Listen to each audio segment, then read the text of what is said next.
जाकर के करते हैं। तो आप लोग अपने आप को गौरवान्वित,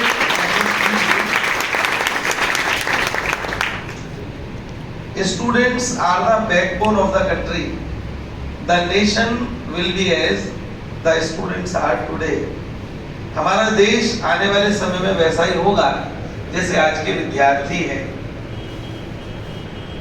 आप लोग सब देश की रीढ़ की हड्डी हो, मानते हो या नहीं है? एक शिक्षक का काम क्या है? मैं आता हूँ राघवेंद्र जी के वो, फिर आप लोगों से चर्चा करूंगा बहुत बढ़िया से। एक शिक्षक का काम जंगलों को काटना नहीं है, बल्कि रेगिस्तान को सींच देना है। और वह कार्य या शकुशलता भली भांति अच्छी प्रकार से युग निर्माण के इस भवन में हो रहा है। आप लोगों को लग रहा है? तो दूसरा एक बात और विशेष है राघवेंद्र भैया, कोई यदि वकील कोई गलती करे तो उसकी गलती फाइलों में छिप जाती है। कोई सिविल इंजीनियर गलती करे तो उसकी गलती बिल्डिंग में दब जाती है। डॉक्टर गलती करे तो उसकी गलती कब्र में भी दफन हो जाती है। लेकिन कोई शिक्षक गलती करे तो उसकी गलती समाज में झलकने लगती है, गलती झलकने लगती है। और यदि उसने सुंदर समाज का श्रृंगार किया है तो औरों को उसका दर्शन भी आप लोगों के रूप में होता है। मैं बहुत भाग्यशाली हूँ, आप सब बच्चों के बीच में बैठा हूँ जो दोनों ही सुगंध को लिए हुए हैं। आप लोग शिक्षा जगत में भी उत्तीर्ण हैं और संस्कारों की सुगंध आध्यात्मिक रूप में ले रहे हैं। अभी जब प्रथम में भैया आपने जब प्रार्थना करवाई तो उसमें मैंने बच्चों के मुख को देखा, सबके नेत्र बंद हैं और एक ही स्वर में आप लोग सुंदर प्रार्थना को कर रहे हैं। इस प्रार्थना को करने का तात्पर्य क्या है हम समझते हैं।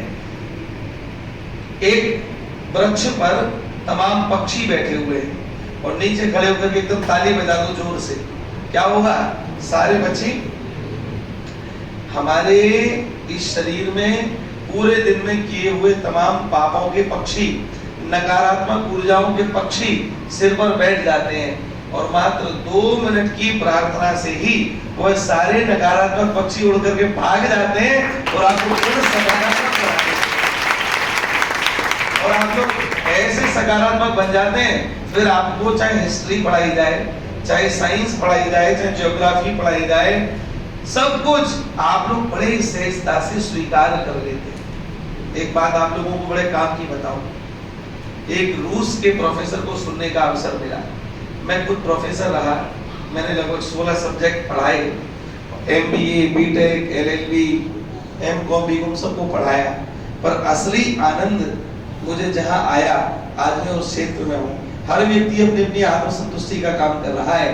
मैं भी आप लोगों को अच्छा ज्ञान दे करके, ज्ञान चर्चा संवाद है इसको करके अपनी आत्मसंतुष्टि का और दूसरा अपने आत्म कल्याण का कार्य कर रहा हूं। मैं आप लोगों को बताना चाहता हूं कि रूस के एक प्रोफेसर को हमने सुना, तो उनका एक विषय था spirituality is the essence of human life. मानव जीवन का सार क्या है? अध्यात्म, स्पिरिचुअलिटी। अब आजकल के पढ़े लिखे बच्चों से अध्यात्म की ओर जाने के लिए कहो, बच्चे कहते हैं क्या दूसरी बात करते हो, दुनिया कहां से कहां पहुंच गई और आप एकदम ऐसे ही।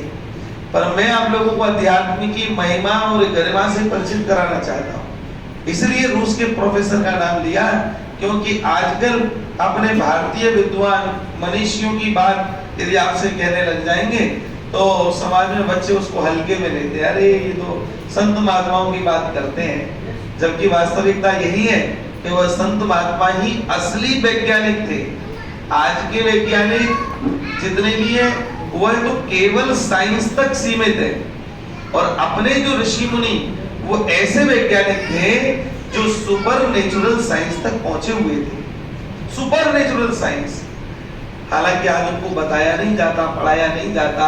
इस कारण से आप लोग कभी कभी उनसे थोड़ा अलग मानते हो, पर अलग है नहीं।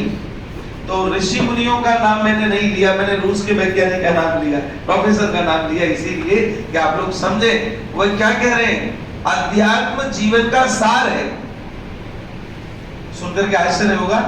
दुनिया के भोग विलासों का देश रूस और उसके वैज्ञानिक इस तरीके की बात करें।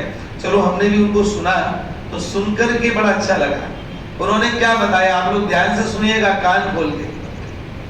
उन्होंने बताया there are 2 parts of our brain, right and left. हमारे जो मस्तिष्क है ना साहब, इसके 2 हिस्से हैं, राइट और लेफ्ट। जिस समय हम लोग कैलकुलेशन करते हैं, एनालाइजिंग करते हैं, इवैल्यूएशन करते हैं, असेसमेंट करते हैं, उस समय ऑटोमेटिकली हमारे लेफ्ट ब्रेन की सेल्स एक्टिव हो जाती है, लेफ्ट ब्रेन काम करने लगता है और बढ़िया से काम करता है।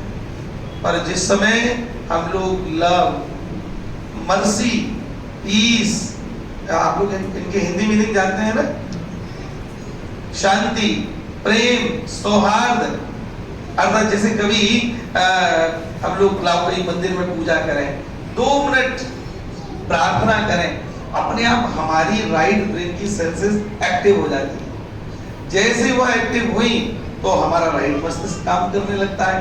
अब आप लोग देखिए, सारे दिनचर्या में हम लोग प्राय क्या करते हैं, लेफ्ट ब्रेन का यूज अधिक करते हैं। हमारे लिए क्या ठीक है, क्या गलत है, क्या करना चाहिए, क्या नहीं करना है। बहुत स्ट्रेस में आ जाते हैं, परेशान क्यों आते हैं स्ट्रेस में? क्योंकि लेफ्ट ब्रेन का यूज बहुत हो गया, राइट को छेड़ा ही नहीं, समय ही नहीं मिला उसको कुछ छेड़ने का। तो हुआ क्या, असंतुलन की स्थिति बन गई। और असंतुलन की स्थिति का परिणाम क्या होता है, आप डिप्रेशन में पहुंच जाते हैं, आपको हाइपरटेंशन होने लगती है, ब्रेन हेमरेज जैसी बीमारी भी आपको आपके शरीर का नाश कर देती है, नष्ट कर देती है। इसीलिए हम लोगों को स्पिरिचुअल होना चाहिए। इससे क्या होगा, हमारे मस्तिष्क का संतुलन बन जाएगा। Are you getting it? समझ में आया? तो जो समझ में आता है तो ताली बजा करके हमारे लिए